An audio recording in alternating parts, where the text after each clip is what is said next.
government and media continue to rely on the conspiracy theory pejorative label, paired with the psyop tactics found in this memo, to dismiss conspiracy allegations to this day. The CIA's strategy to make conspiracy belief a target of ridicule and hostility is arguably the most successful propaganda campaign in modern history.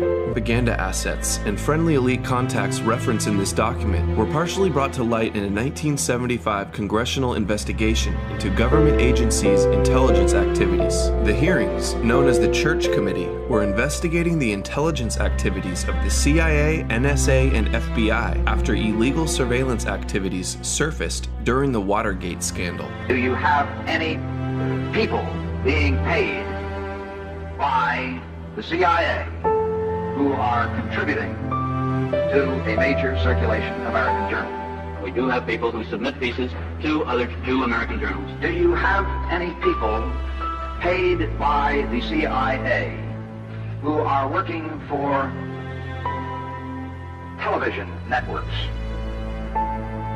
This, I think, gets into the kind of getting into the details, Mr. Chairman, that I'd like to get into in executive session. The investigation revealed that the CIA was paying bribe money equivalent to $1 billion adjusted for inflation under the table to heads of major media companies, editors, and reporters to act as gatekeepers and propagandists for the establishment. The Commission's final report determined that, quote, the CIA currently maintains a network of several hundred foreign individuals around the world who provide intelligence for the CIA and at times attempt to influence opinion through the use of covert propaganda. These individuals provide the CIA with direct access to a large number of newspapers, periodicals, scores of press services and news agencies, radio and television stations, commercial book publishers, and other foreign media outlets. In 1977, Pulitzer Prize winner Carl Bernstein shined further light on the CIA's propaganda network in his Rolling Stone article titled "The CIA and the Media." The article exposes how America's most powerful news media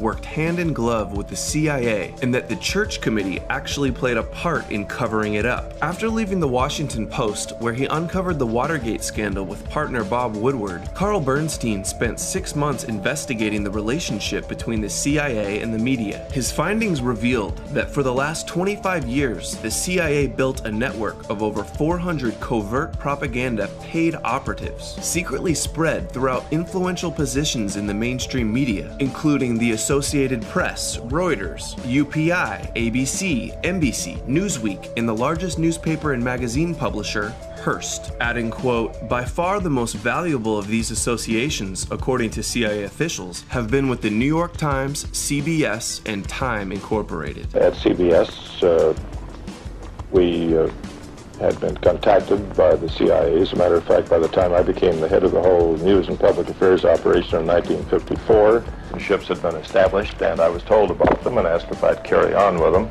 The CIA's secret propaganda campaign to manipulate the media came to be known as Operation Mockingbird. Operation Mockingbird, you know, this was a program that the CIA, FBI was inserting operatives within all the major media networks. I mean, we're talking about all of them. Yeah. Papers, publications. My whole question is this still going on today? Because they've really permeated throughout the culture of the establishment media. And really, we see the establishment media today, they just parrot the establishment. I'm like, wait, has this gone full circle? You say that continues today?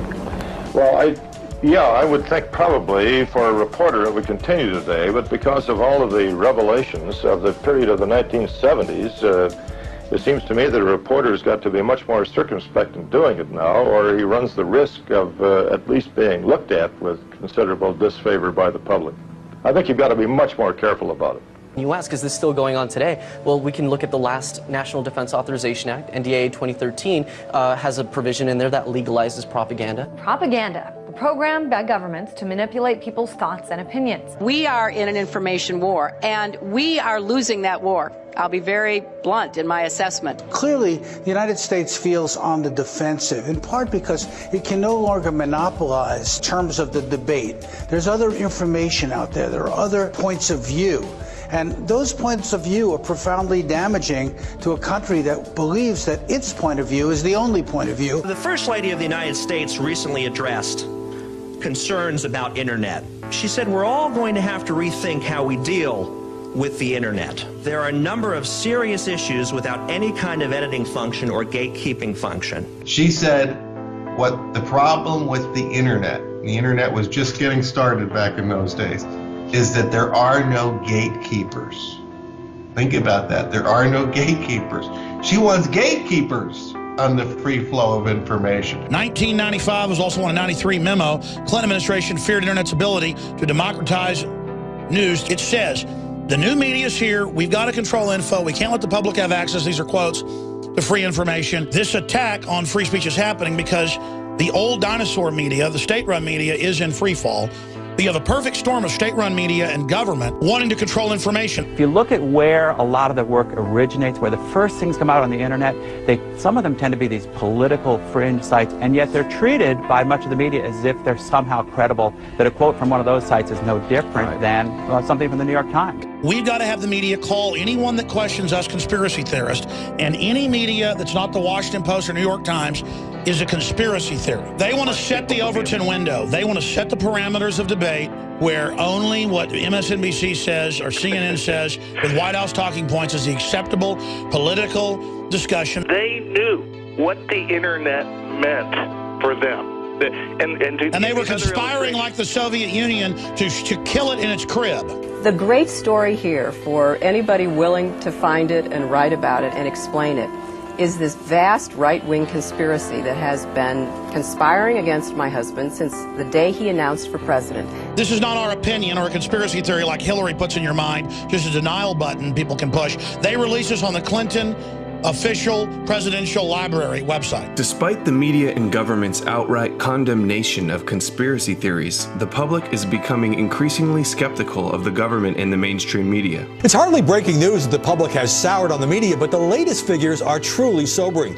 80% of Americans believe TV and newspaper reporters are dishonest and unethical, according to a Gallup poll. 80%, putting them barely ahead of car salesmen and members of Congress. Faith in American institutions is at an all-time low. We've told you this for years now. According to a new Gallup poll, American distrust of the news media reached an all-time high this year. The establishment openly admits they fear the alternative information provided by independent news online.